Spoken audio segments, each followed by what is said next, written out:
As we can see, Blackstone Group has been facing similar trends as Carlyle Group in net income and total revenue, but theirs have been much higher than Carlyle Group in recent years.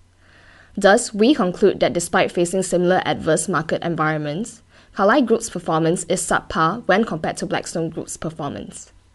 Blackstone Group generated a 28% of return on equity in the last fiscal year, the highest in the alternative asset management industry. In addition to that, it also has the highest total revenue and net income.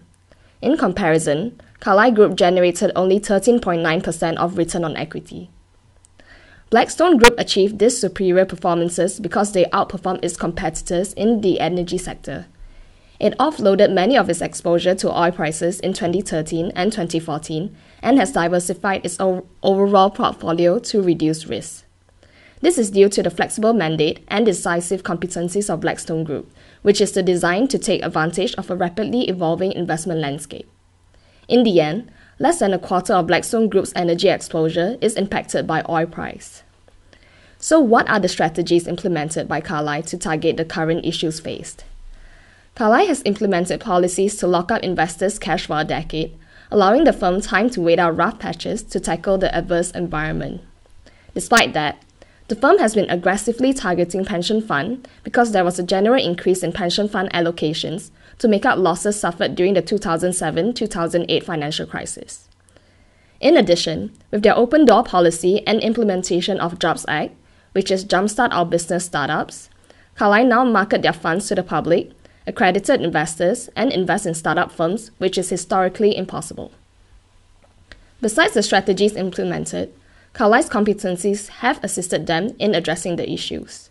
The One Carlyle Global Network allowed Carlyle to diversify and invest safely in different countries across the world through their local knowledge and relationships. Carlyle sustained this network through their skin in the game policy. The interests of all stakeholders are aligned because they are required to commit personal capital to investments made. This policy promotes collaboration and exchange of information to facilitate the investment-making process. However, when an investment succeeds, all parties benefit, and when an investment fails, all parties lose. All parties are afraid of losing their capital from bad investment decisions, eventually creating a risk-averse culture within the organization.